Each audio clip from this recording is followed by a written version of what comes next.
I think the most important part is to find common ground and then diving deeper to what that common ground looks like. There's multiple generations that you're dealing with, and each generation has their own mindset and views of what they want out of the business. That older school mindset, for them, it was all about the grind, the 60-hour weeks and 80-hour weeks. The younger generation wants more of a self-run business where they're like, you know what? Our business has been around for 50 years. Why am I still taking care of submittals in the day-to-day grind? I get the first couple of years you want the younger generation to understand how the business works. I get that part of it. But it's a matter of finding common ground, and it's also letting go that the younger generation will bring the company to a different level. I think there's another aspect of that common ground, one of them being the older generation. They may be wanting to take their foot off the gas so much. They may be more in I want to be safe.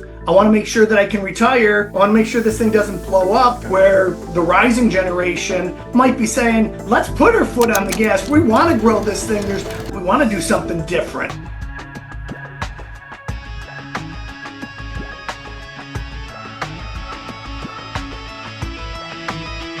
A leading voice in family business. You're listening to The Family Biz Show. Welcome everybody to the Family Biz Show. I am your host, Michael Palumbos with Family Wealth and Legacy in Rochester, New York. Today, I've got a fun show, and we're going to be talking about construction, the construction industry and succession planning in the construction industry for family businesses with Aliberti from Pro-Accel. But look, it doesn't matter whether you're in the construction industry or any other business. If you're a family business, we're talking succession today. You're going to get lots of things. There's just a couple of nuances for those of you who are in the construction industry. They're going to make a difference. So, Jerry, welcome to the Family Biz Show. Mike, thanks for having me on board, man. We've been talking for a while, so I'm excited about this show. Yeah, me too. It's really neat. Jerry and I don't know each other through anything but the internet. One of my clients introduced us about a year ago, and we started chatting and talking. And then I'm looking at the work that he does and the work that I do. I'm like, we got to be talking a little bit more often, because together we could do some things that might be fun. So I'm really excited for today's episode. I think there's going to be a lot of nuggets that you're going to be able to take out of this today, everybody. So hold on to your seats, and we'll kind of go from there. Jerry, if you could just give the audience a little bit of your background in terms of where did you come from? Now you're in this consulting, coaching business, teaching professional work in the construction industry as your focus and your niche, which I love that you have a niche in what you do.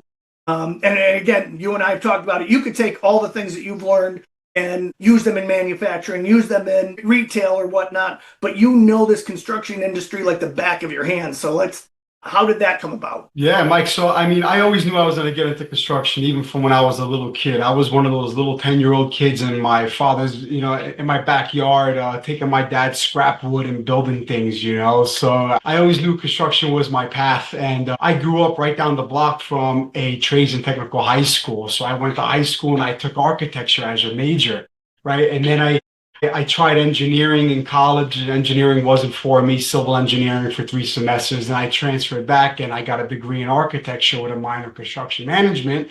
I went on to go work for a company who had all engineers, right? So then I went back to kind of engineering, and, I've been in construction for over 22 years in New York City and the surrounding areas. I started off working in highways and bridges, and then I went on to work for commercial, who's still heavy civil, but they also did a lot of commercial work as well. So I always worked for self-performed GCs, meaning I managed my own crews and I managed my subs. And I moved up really quickly in my career. I'm a competent construction professional. I have boots on the ground experience. I ran over 300 million plus of my own work, in addition to being a part of several hundred million more. And I've also been fortunate to experience estimating, which has taken on a completely different shape in the construction business the past decade. And I was a senior estimator managing over $12 billion worth of work on the estimating side. So I got my entrepreneurial itch, and I didn't want to take the traditional path of starting a construction company. I didn't want to get back into New York City and deal, I'll be honest, I didn't want to deal with unions and all. So I went the consulting route. I was always a part of strategic development. I was always a part of, hey, you know what, let's implement something new and let's have Jerry take the bull by the horns. Going the consulting and the coaching route was always it was just a natural path for me. So now my consulting is also kind of shifting into coaching as well, which I really love because to be a great leader, you need to have really hard conversations, and I'm that type of person who helps people push them to have those hard conversations, which is so critical to a successful business. Hence the reason why I think you and I really are able to get along so well, because that's important in succession planning, right? 100%. And you sent over an article. It's called Family First, Business Strong, Mastering the Challenges of Succession Planning and Construction. And again, I read the article, and the first thing that I'm like, you could take off construction and put, just about anything in here, and it fits. But I really love that you have the niche. And I think that's one of the things that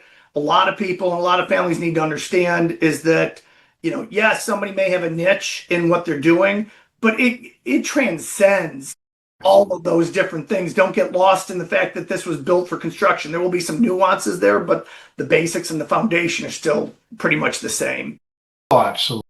So let's talk about, this article that you wrote, and I appreciate that you shared it with me. What are some of the things when you're talking about, succession planning with the clients that you've spoken with that are family owned? What are some of the nuances and some of the things that you're talking about that you think are some of the most important pieces for them to be considering right away? I think the most important part is to find common ground, right? And then diving deeper to what that common ground looks like, right? So there's multiple generations that you're dealing with, and each generation has their own mindset and views of what they want out of the business, right? That older school mindset, for them, it was all about the grind, the 60-hour weeks and 80-hour weeks. The younger generation wants more of a self-run business where they're like, you know what? Our business has been around for 50 years. Why am I still taking care of submittals in the day-to-day grind?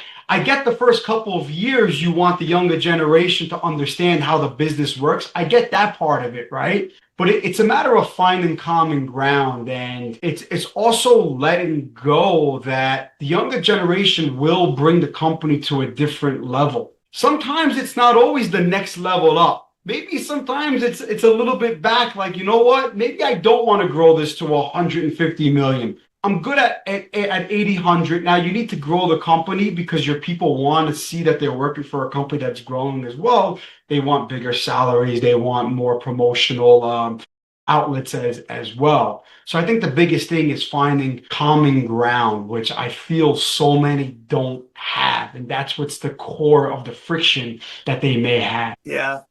I have noticed what you said 100% to be true all the time. I think there's another aspect of that common ground. I think there's several other things that we could talk about just right inside of there, but one of them being, the older generation, they may be, wanting to take their foot off the gas so much. They may be more in I want to be safe. I want to make sure that I can retire. I want to make sure this thing doesn't blow up. And, that I don't want to be worried about the next job and the next piece, and that I'm on the hook for a lot of this stuff. Yeah. Where the rising generation might be saying, look, let's put our foot on the gas. We want to grow this thing. There's 5 of us, that are here, or 7 of us, or 2 of us that are here, and there was just 1 of you, and so we want to do something different. I think the majority of the rising, as you call it, which was perfect words, the rising generation, they want to take the company to the next level. So the retiring generation, right, is kind of sitting at, let's just say 50 million, and they've been sitting there for a long time.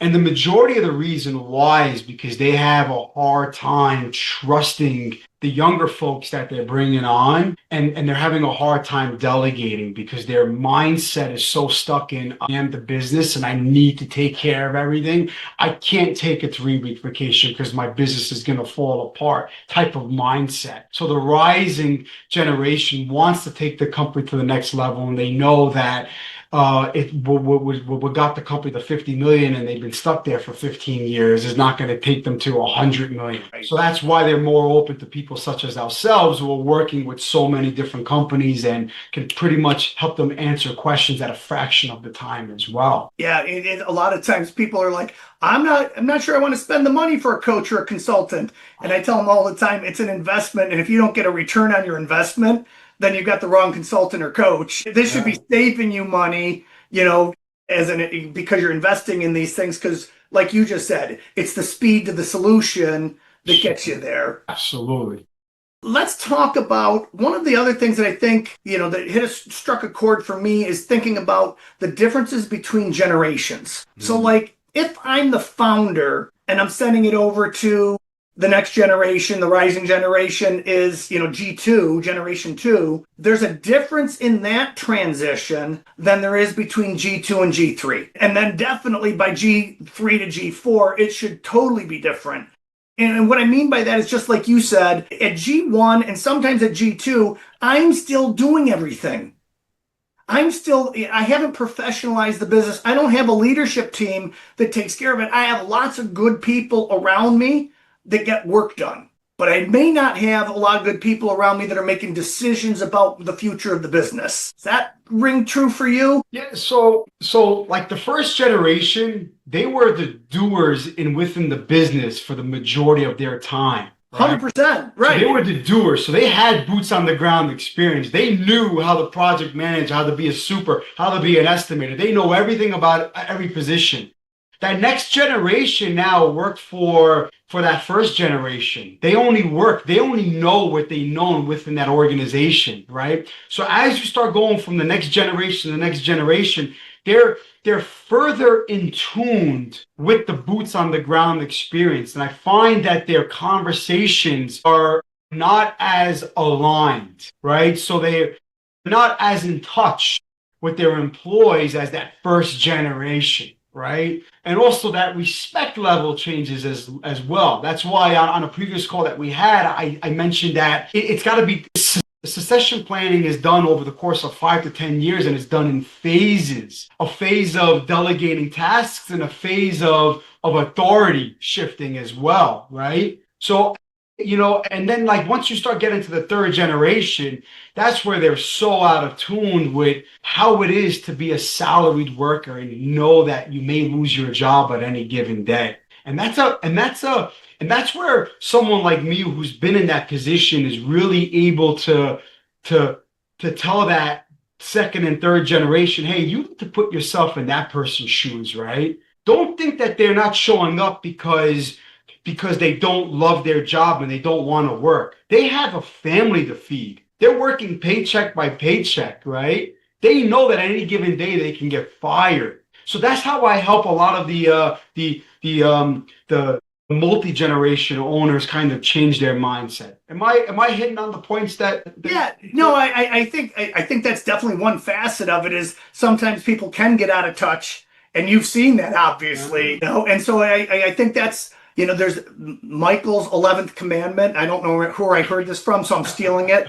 But the 11th commandment should be, thou shalt not fool thyself. And I think in your circumstances, a lot of times the current generation is like, of course I understand everything that's going on out there, but realistically, they need somebody like you saying, you're missing what's happening for the worker that's out there, for the journeyman, the labor person that's out there doing their job day to day. You are kind of missing it. The other thing that happens for the rising generation is they are thinking about professionalizing the business, and they don't have to make every decision, and they are really starting to give trust out to that leadership team. And if they don't start building a leadership team, if they don't start to put that together, and they're still kind of holding on to all of the positions and all of the things, it just gets harder and harder to do that. To get to 50 million, to get to $100 million, you better be surrounding yourself by people that are willing to step up, you trust, they can make decisions without you. If you're making all the decisions, you'll become the bottleneck. And Mike, you know what? So we're recording this in mid 2025, and there's a tremendous, especially now with AI, there's a tremendous amount of resources at your fingertips, right? The older generations, they figured out everything on their own, right? So that up and rising generation, they know that there's resources out there, and they now they're hearing about EOS and metronomics, which we speak about, right? And all these different platforms and all these different coaches and different industries that are coming out that are helping organizations grow. So they understand that you need this specific type of structure. I personally want to give the older generations the benefit of the doubt that they just didn't know that what a structure looked like because they didn't have that time to read books because they were working 80 hours a week, right? They were tired. Yeah. So, there's also that different dynamic as well and that different perspective. I think that's a really good one. A lot of times the person in the older generation, the controlling generation, they might not have gone to college. They just knew how to do all of this stuff. And there was nothing wrong with that, where then they send their kid to college and they're coming back with, let me show you how this AI estimating software works. And, I can estimate, a $1 million project, a $20 million project in, 4 hours versus the 40 it used to take. And I'm just making those numbers up, obviously. But yeah, wow. It's the technology and the modern resources have changed dramatically. Absolutely. And to the core of any of my initial conversations with, let's say, a second generation business owner is, hey, my pops was working 80 hours a week. He didn't come to any of my ball games. He just wasn't a part of the family. Not because he's a bad person, because he was just a really, really, really hardworking man or woman if your mother was the original owner. And you know what? I don't want to be a doer of the business. I want to be a builder of a business now. I want to be a part of my family organization, family events, and I want to go watch my kids' ball games. So it's a change of mindset. And it's powerful. It's powerful. And the initial generation is scared that they're going to give the business to people who don't care so much. Hence the reason why ESOPs and profit sharing is becoming such a big thing in all businesses as well. Huge. Let's talk, when we're talking about succession, let's talk about what are some of the emotional factors that are happening that you've seen through your time in helping families through this process. Oh, it's just straight up trust, right? It's just trusting that, wow, I did spend 30 years of my life, literally my entire life, building this business, going through the emotional roller coaster that comes with building any kind of business.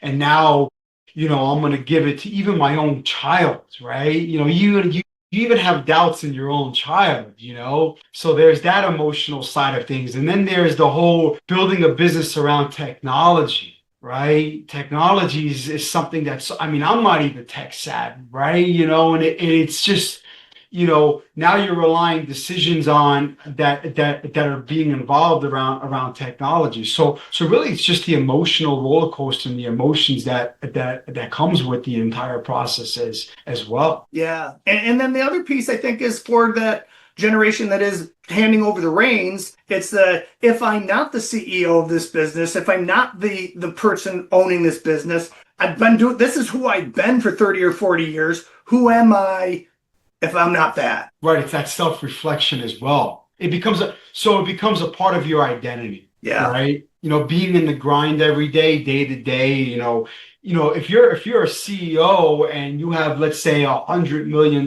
company, you should not be involved with why a certain delivery wasn't delivered to one of your projects. That should be far, far away from any kind of thing that you're even worrying about throughout the day. If you're running $100 million business, you need to be a part of bringing in backlog and your strategic development and knowing what your long-term initiative is. Everything else beyond that, it's going through your chain of command. And that's another thing too, is people don't take an org chart serious. You need to understand what the chain of command is and within the organization. I'm not saying that you can't have an open door policy. I love open door policies. But if you're foreman, I'm talking construction. I could do this for any kind of company, but sticking to construction, if your foreman is bypassing the super, bypassing the project manager, bypassing the senior PM, bypassing the project executive and going right to the owner, and you're allowing that, you're building a culture where, one, you can't get out of the business, and two, you're disrespecting all the different leaders that you put into place. Right.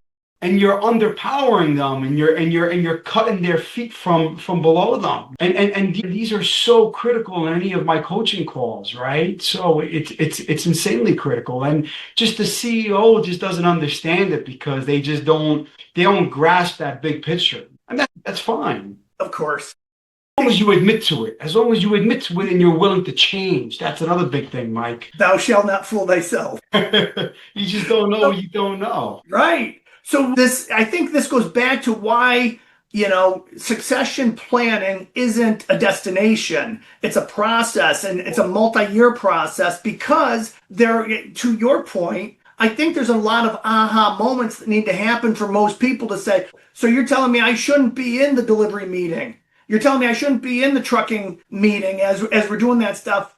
And if I'm in every single meeting, every single week, how can you ever retire? You have to turn over the reins and say, run this meeting for a week without me and let's see what happens. Now let's run this meeting for 6 weeks without me and let's see what happens. And you got to look for what breaks so that you can go and do what, So Right. when you're thinking about this multi-year process, what are some of the pieces and what are the things that you're putting together and helping a client to kind of think through all the different things that they may or may not have been thinking about in the succession plan? So Mike, I first want to bring up one really important thing. You mentioned the word process, which is so important. The process never ends. Even when you successfully go from generation to two, generation 1 to 2, and then so on, who's taking over your role as well, right? So Yeah. who are the leaders and within? If you want to get to the next level, you're going to be introducing new leadership roles. Maybe for the first time, you're going to be introducing a COO. So that process never ends. It never ends because before you know it, you're probably having your own kids who are going to be coming on board. Or maybe you're just looking to sell off the company one day, right? Right. So the process never ends. And to your point, it doesn't ever end on anything. You and our company just introduced the family business flywheel, and it's all about this growth and exit planning. And the growth and exit planning always happening. The wealth management always changes, and the family dynamics always change. And somewhere in there is always going to be changing. And somebody gets married. Now all of a sudden the family dynamics just shifted, and changed. Right. You lost one of your senior project managers, and you got somebody new coming into the leadership team. What does that look like? And so you're always changing. I love that. Right. And just to dig a little bit deeper to what you had originally asked me before when I mentioned about the process, I just wrote a free ebook. It's called Build to Win. It's essentially about how leadership, team alignment, and accountability is critical for your construction business success, right? So we're talking about top level succession planning. Diving a little bit deeper on how any of it could be possible is increasing accountability within your organization, right? So each of your people, each of your employees need to be very crystal clear on what they're supposed to be doing day out and day out, day in and day out, to drive your company forward for it to be successful. And it starts with accountability and building that culture as well. So you can properly succession plan your business and step out of your business. Because I feel that a large part of the reason why a lot of succession planning may not work is because you're not building the structure within the organization so you can have the confidence to delegate and get out of your business and go from generation to the generation. So going back to the first generation, they never built that structure, and that's why they don't have the confidence to pass the torch on to the next generation. They just don't know what structure looks like. They didn't have the resources that are available to us today, right? Does that make sense? Sometimes they didn't have the time. You think about they're doing. They're out there building the business. If I wasn't, what'd you say, boots in the field, if I wasn't out there doing the work, I had to worry about it. So how could I find time to work on the business and work on, the skills transfers of this person or the milestones that are supposed to happen, because I got a project to run. Sure. Absolutely. Absolutely. And again, it's a mindset shift, right? So I think succession planning has a little bit of therapy put into there as well, right? Right, 100%. I think we're part therapists in a way. What else is important?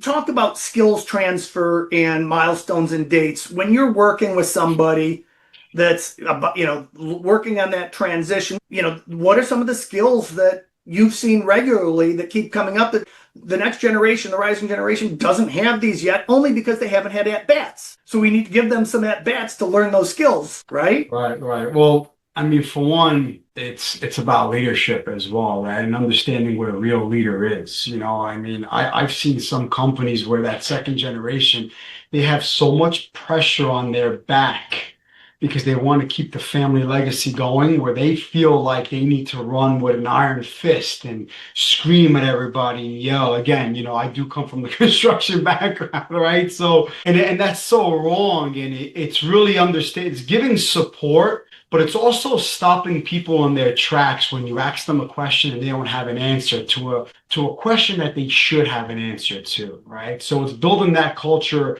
as well. And it's also understanding the phases that's required to properly succession plan. I mentioned earlier on this podcast that, first it's understanding what the core responsibilities were, and then how to delegate that to the next generation, and then maybe breaking that up into phases if you're a larger company, then breaking it up into phases of authority, right? Because your older school employees that have been with you for 30 years, they're going to go to pops all the time for a lot of the big questions. Now they need to start going to that next generation, So, it's understanding the phase of it and how it all starts with a discovery, right? Let's understand your business. Let's understand where it's at right now. Let's really dive into the mindset of that first generation, and then really understand what's really going to keep them from building the confidence to pass the torch, and really trying to ask good questions to get to the bottom. And a lot of them, it's really tough for them to open up, I think you just hit on something. I want to say it just a little bit differently. A succession plan that worked for ABC Construction is probably going to look an awful lot different from the XYZ Corporation's plan, because of just what you said. They run a little differently inside. Well, that's why I'm saying that you kind of need to start with a discovery plan, right? So there is no blueprint. Like, I love it when you go on the internet and you say, I got a blueprint to build your construction business. Really? You got a blueprint to build any kind of construction business? Every niche, every geographical area, every city, and within that geographical area has its own kind of system to go about. It's the same thing with building any kind of business, Yeah, and it's not all union halls are the same across. Right, exactly, right. Some are prevailing wage, some are union halls, and some are just $18 an hour type of businesses, right? Okay. Talk about switch. One of the things that I like to say to people is that succession planning done properly looks an awful lot the same as growth planning, right? It's two sides of the same coin. I'm either growing the business, or I'm getting ready to exit the business or transfer the business or do that succession planning. Inside of there, the keys to growing a business, they run the same as, in order to be able to exit the business. I need to have that team that has real good accountability, right? What are some of the other things when you're growing a business, and we'll take them and go back and forth between succession planning and growing the business, but what are some of the other things that you've seen through the years that where there's bottlenecks, or the owner is currently stuck in their growth plan and they just need to change some of their mindset? And you mentioned accountability as being one of those things. What else are some of the other areas where they might be bottlenecking in what they're doing? I think to the core of it is just structure, right? So what does structure looking within an organization is really understanding what each of your employees need to do every day, right? So if you have 3 employees that are responsible for the same outcome on one particular project, then you're going to have a lot of finger pointing that goes like this, right? So really there's the accountability aspect of it, and what do you have in place where accountability is being checked off every day, right? If people don't know if they're successful, how do you expect for them to grow, right? So, if you're hiring someone from your competition to do a specific role, you can't expect that, oh yeah, they're coming from my competition. They know exactly how to do this particular role because they're coming from my competition. Back to your point before, what worked for them isn't going to work for you, right? So that's why you need those processes in place, and really getting clear on roles and responsibility, really getting clear on what a chain of command looks like. I was looking at a contractor's org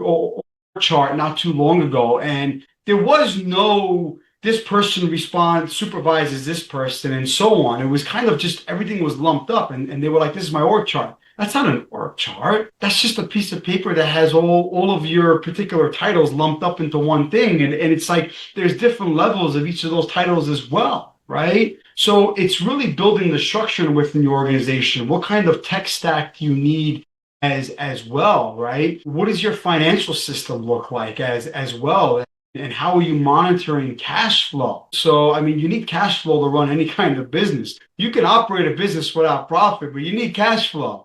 Of course, you want profit. That's really important as a business owner, right? But you need to understand how cash flow works within your organization as well. Yeah, and which that becomes one of those transferable skills. They need to understand the difference between, everybody wants revenue. You can do $50 million a year, but if you're doing $50 million a year and you're just maintaining cash flow without profitability, I'd rather take a $25 million business that's cash flowing and profitable. Sure. And growing. Those two companies, and what did they say? Revenue is vanity, profit is sanity, but cash flow is king. And you need all of those pieces. I just want to give you one quick example, Mike, is I had a client where, they were so in tune with the day-to-day and they weren't able to bring in enough backlog and within the organization and build relationships, right? So I introduced 2 new positions that they can put in there that will free up time for them because they are the face of the company. They were a small organization to go in and bring in those relationships. And like, yeah, but now I'm adding overhead and it's going to lower my profit margin. I said, no, you're bringing in additional backlog, and we worked through the numbers. And these smaller positions that were only $20,000, $30,000 a year that added up to be $50,000, $60,000 a year. And I said, if you bring in X amount of backlog, you're going to be bringing in millions of dollars more work at a 10% profit margin. And they're like, wow, I never thought about it that way. I said, because you're so stuck into being a doer of the business, and this is why you need to step out a little bit and understand that. And they're bringing in their kids now. So now they want to build that structure. So luckily, they are the type of people that are thinking big like that, and that's what's important. Let's dive into that a little bit more, because you talked about the org chart and you talked about the functions inside, so I like using both the org chart, but I also like using a function accountability chart. The org chart is who reports to who and where does the flow go through. But the function accountability chart is who's in charge of it. Like you said, there can only be one name accountable for each thing. If you have 15 people accountable for business development, then you have nobody accountable for business development. And the same thing out on the jobs. If you've got 5 different supers on the same job, you're going to be in trouble on that job pretty fast. Yeah. Yeah, right. But that same function accountability chart, I bet when you match that up, when you're talking about functions and you're talking about the org chart, it really helps people to plan for both succession and for growth, because you can look at the function chart, I can look at the function chart and the org chart together and be able to say, have you thought about this, putting this person in here? Or there's another function that you don't even know exists that I've utilized in 5 different companies that does exactly, the example that you just pulled out there. You can input some new functions inside of there, and basically all you're doing is, it doesn't always have to be an investment into another excavator or into another piece of equipment. Sometimes the investment needs to be inside the people. Absolutely. Oh, absolutely, without a doubt. And it's really being clear on your expectations for this individual as well. But if somebody doesn't know what they're expected to do, listen, I hate to say this, but it really is the truth. Salary employee doesn't have the pressure of paying off their debt for the business and all the equipment and so on, right? And again, I say this a little loosely, like they're going to do a little bit more of the minimal that they need to do to keep their job. Then you have the exceptional ones that go above and beyond. Those are the ones that really go up in their career path, right? But if you're not clear on the expectations of each of your employees, they're just going to run wild. They're gonna run wild until you slap them on the wrist and tell them, hey, this is what I'm expecting for you to do. And most don't even do that because most aren't willing to have those hard conversations because they don't want to rock the boat because they think that if that super is going to leave the job's going to fall apart. You know what? Maybe sometimes it's best that certain people leave. Because you're setting a tone for the business that you're expecting certain outcomes from each of your employees. And you set those expectations through KPIs and letting them understand what success looks like in their position as well. Yeah. And simply put, those are just, job descriptions or scorecards, you might call them. And that if somebody doesn't have an expectation sheet of what they're supposed to be looking for, it helps in a couple areas. It helps you in hiring because you know what you're looking for when you're out there. And when you're having meetings, every one of these owners they're not just in the construction industry, they're in the people business, right? Of course. And you and I have talked about that several times. And so it's like, if you could, some of the best owners, they know how to grow people, not just do business development. Right. Oh yeah, I mean, if you look at these multi-billion-dollar year companies, they all have training budgets, right? There's the old saying, well, what happens if I spend money, invest in my people, and then they leave me? But what happens if you don't invest in them and they stay with you, right? They're gonna be that much less productive. Yeah, it's crazy. Yeah. What is your answer to that? I love that. Say that one more time. What if I invest in them and they leave, right? And what's the flip of it? What happens if you don't invest in them and they stay with you? Yeah. So what is your answer to that for people? How do they create an environment where employees want to stay? Right. Well, we'll stick with the training, you mean? We'll stick with the training, but they want to be part of this company. How does an owner make sure that the people that they're training and growing and moving up the ladder, how do they make sure that they stay? So this is certainly one of my superpowers, and I'm so glad that you brought this up. Having worked in the business for 2 decades before I broke away to start my own business, I've held all those positions, and I've worked in cultures where, Mike, I couldn't wait to go to work Sunday night into Monday. I couldn't wait. I've also went through a certain amount of years. I would say a solid 3 to 4 years. I was having a lot of trouble waking up in the morning. I was like really depressed. So I've seen both sides, and I can relate to why I wanted to go to work was because we were in a real collaborative environment. If somebody pointed a finger to someone else, that got squashed instantly. Okay? If the project managers blamed the estimators for the lack of financial performance on a project, that got squashed immediately. It was all about collaboration. It was all about leadership. It was all about bringing us together as a community, even after hours as well. I mean, we were at a point where we were inviting each other over for our family functions. That's how great the culture was. On the flip side, the leaders themselves were pointing fingers to the employees because the lack of, so you supervise me and you're pointing your finger at me? Why don't you ask me what you can do better to support me so I can bring the expectations that you're looking for, right? So I think that's what's important to building, and it starts with it goes with each and every conversation you have with your people, day in and day out. Every conversation you allow something to slip is another conversation that you're building a culture where, okay, you know what? The next time Jerry asks me for that answer, I could just shrug my shoulders again. He'll be okay with it. Right? Agreed.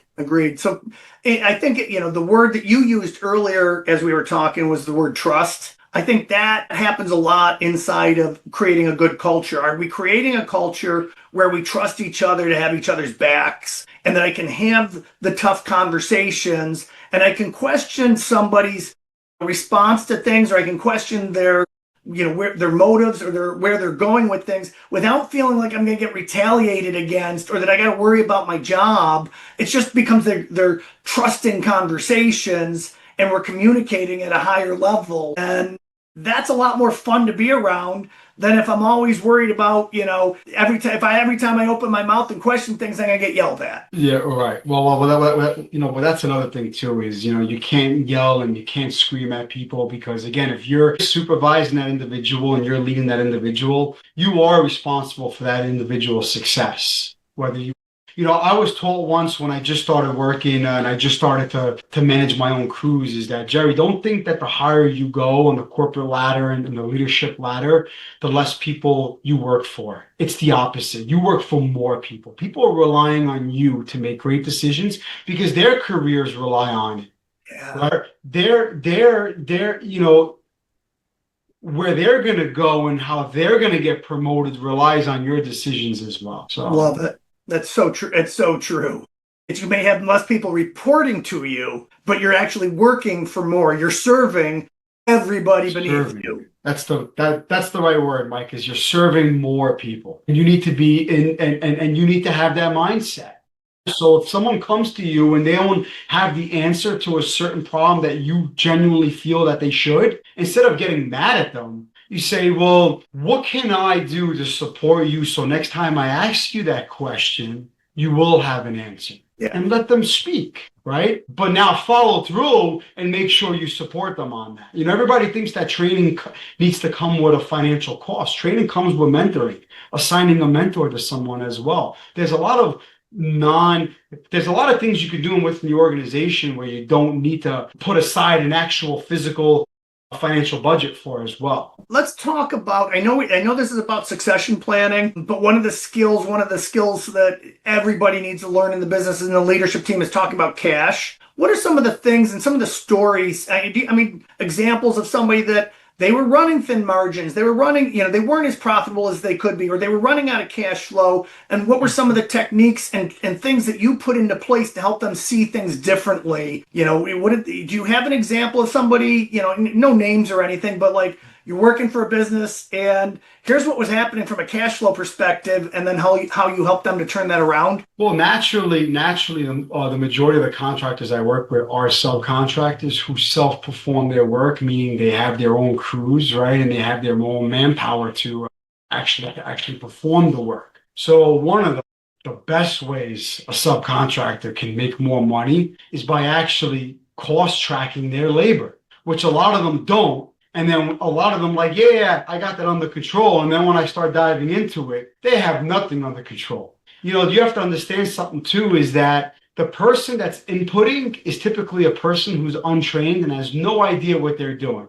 They're doing it on a Friday afternoon. They just want to get out of the job site and they want to go home. And they're fudging all the numbers and they're just throwing numbers in. So guess what happens when there's garbage in? There's garbage out. So that's the number one way. And then the next way I would Can you go a little deeper in that? Because I think there's some gold in what you're talking about, but I want to make sure that people are catching it. What are some of the things that you're looking at? If you're diving in the numbers, what did you call it? You called it cost tracking. Cost tracking. Cost tracking.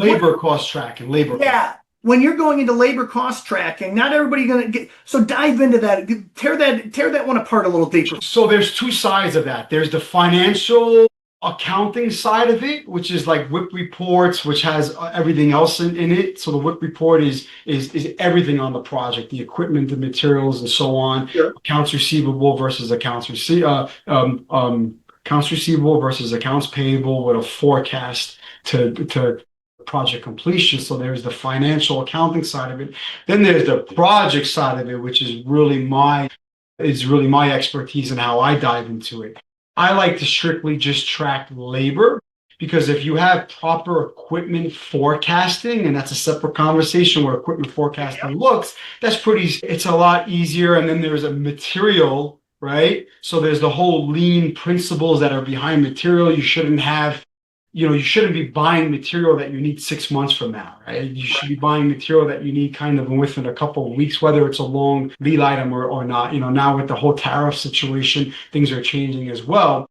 But focusing on labor cost tracking, each of your scopes of work needs to be broken down properly, and your people out in your field and your laborers out in the field need to go into each of those buckets, which is each scope of work. you can't leave anybody out. They need to be put, even if you're not productive because of Mother Nature, they need to be put into a bucket because the labor is there. It's being charged to the project, right? So every labor needs to be into a scope of work, and then that's being done either by the supers or the foreman, depending on the size of your project, and that needs to be checked against your payroll, and it needs to, and then there's several steps in order to get it to what I call a dashboard, where now you're comparing from your budgeted unit prices. Your budgeted is your estimated unit prices, and then every week you're putting in your actual unit prices and actual labor. And then at the end of that dashboard, there's got to be the story that's being told, right? That story is the unit price above budget? Is it below budget? Is it on budget? If it's above budget, now you're not finding out 6 months down the line that you need to, oh my God, we're not making money. No, you're finding out in real time on a per week basis. Sometimes it's a busted budget. You know, estimators do make mistakes. Sometimes your project is doing rework or change orders and nobody's tracking it. Well, instead of finding out 6 months from now, let's find out on a per week basis. Yeah. And this is the power of cost tracking. And when I start diving into this with the contractors who say that they're doing it, they're not doing it too well, right? So how hard is it? How hard is it to help somebody make that shift and teach the supers and the foremen to be able to make that stuff happen so that they're getting good numbers? So, you know, Mike, there's two sides of that. And this is what I've really learned in consulting is, and now I'm shifting to more coaching is, hey, I'm going to show you how to do it, and I'm going to teach you how to do it, and I'm going to be crystal clear on the importance of it and how it will transform your business. But it's up to you to hold yourself accountable and to do it day in and day out. And then I tell the leaders of these people that are doing it day in and day out, it's up to you to hold them accountable as well, right? And but it's not that hard. It's not hard to do. Everyone thinks it's more paperwork. No, it's not more paperwork, because if you're doing it right, half of your fire drills are going to be gone. Half of the conversations are going to be gone, because naturally when you're doing it, you're engaging in conversations you normally wouldn't have, because you're not worrying about it after the project that you lost money. Well, why did we lose money? You're worrying about it day in and day out on a per week basis. So actually your fire drills are going to get reduced, if not almost by 75, 80%. You're always going to have fire drills. It's a construction project, right? But it's actually, you're actually introducing more paperwork the first couple of months, but when it starts to work, you're going to realize it's going to make your life a lot easier. Yeah. And this is something that definitely really speaks to the construction industry. And I think that's one of the number one skill set that needs to be learned out in the field. How am I taking the numbers in the field and comparing them against the estimates that were done so I can know whether I'm on track or not? Because what if it's the estimating? It could be the estimating's fault. It could be problems in the field, but it becomes very evident for you to be able to start to coach that stuff once you see the numbers. Without seeing the numbers, you can't coach it. Absolutely. You know, and this also goes back to estimating, because you're developing strong historical data for estimating. And estimators, a lot of them they're so pressed to put bids in, and they're banking on outdated unit prices, right? So this one topic, it blooms into so many other different topics. And, you know, when I just started my business, I wanted to be a part of the nitty gritty of the day to day. And I realized, you know what? I'm not their supervisor. So I need to lean more on the leaders that are supervising these individuals as well. And that's where I'm going to have the largest impact for the organization as well. Yeah.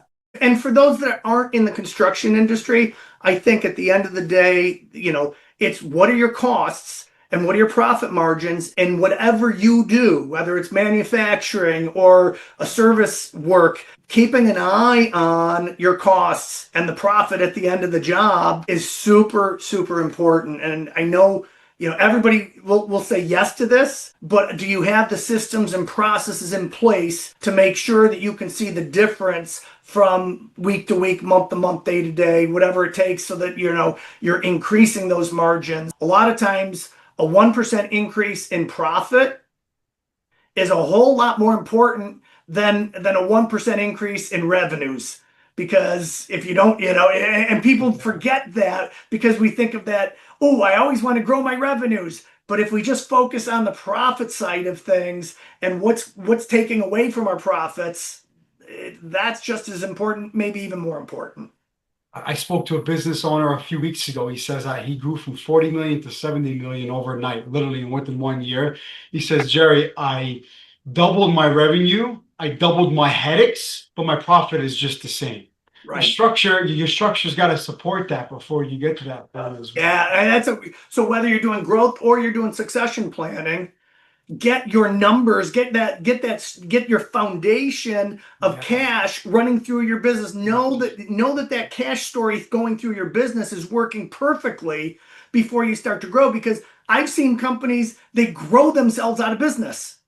They get so big on the revenue side that now they can't keep up with everything, right? Right. They're buying all this equipment. They're going from a 2,000 square foot house to the 5,000 square foot house. They have a 2-3 years of successful work, and the next thing you know, one of those jobs that they picked up went real south, and everything falls apart as well. So listen, everything that we speak about, I'm leaning on construction because that's really my main background, but it's the core to any business, right? You know how many times people tell me, Jerry, why you just focus on construction? I do it because that's my background, but it's the same thing for any kind of business. Yeah.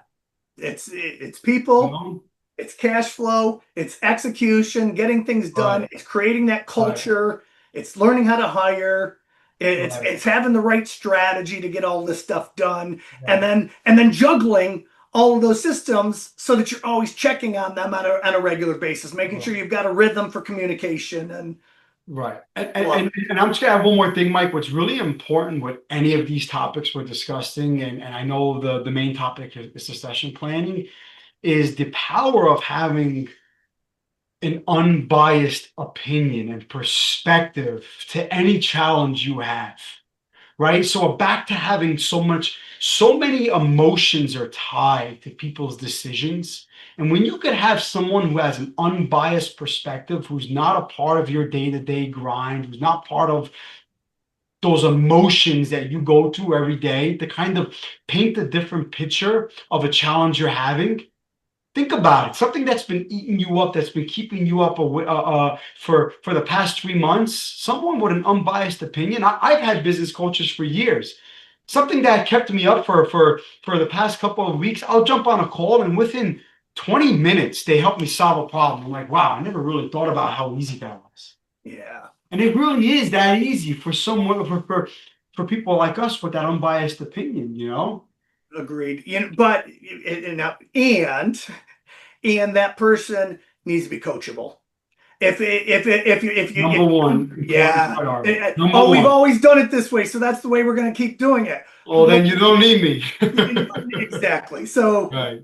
so often, what got you here won't get you there. Sure. And the person that can sit there and be coachable and open to the idea that there is another way of doing it, and maybe even Jerry, I don't believe you. I don't think it's going to work that way, Mike. I don't think it's going to work that way, Jerry. But I'm willing to give it a try. And oh, lo and behold, Right.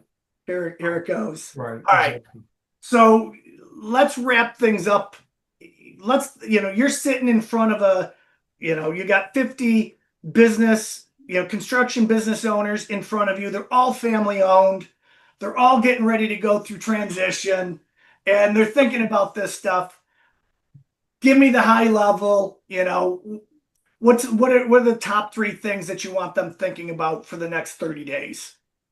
For the next 30 days. Well, I think it's one, how badly do you understand and want the change, right? Goes back to that whole coachable thing. And 2, it's understanding if you actually truly genuinely have a common ground. And have you ever had those conversations where, hey, you know what? We built this name for 40 years. This is part of our legacy. These are our non-negotiables. Understanding the common ground and what those non-negotiables are. And then really being crystal clear on what the vision of the company is for the next couple of years. Do you really want to grow it, or I mean, you have to grow it to stay ahead of inflation, right? So how much do you really want to grow it? What are the non-negotiables? And what are you willing to give up and not giving up, which goes along the lines of where will I be coachable and where will I not be coachable? I love it. That's perfect. As you're saying that, the thought that's going through my head again is the questions I'm not asking myself. Right. The question I don't know is really what's gonna bite me in the backside. Right. And having somebody that has the experience of doing this several times, like yourself, is just going to help them ask the right questions, the questions they might not be thinking about because we have blinders on, and that's whether coach, consultant, whatever you want to call it. I just really appreciate, you and I, the conversations, the questions that we've posed to one another.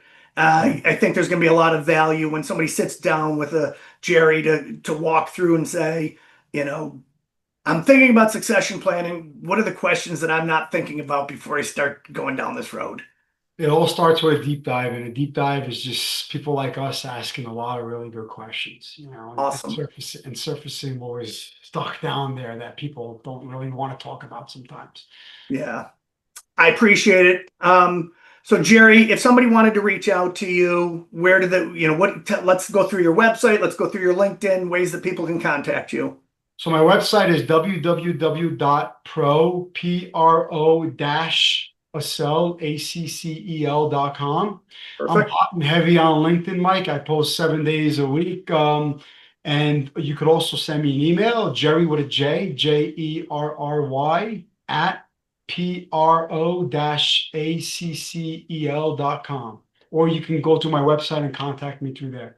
Beautiful. And I would suggest that if you are in the construction industry, well worth following Jerry on LinkedIn. Even you may not be ready to do for a conversation with them, but just there's some data and the posts that you put out, I find value in them. I share them with my construction families on a pretty regular basis.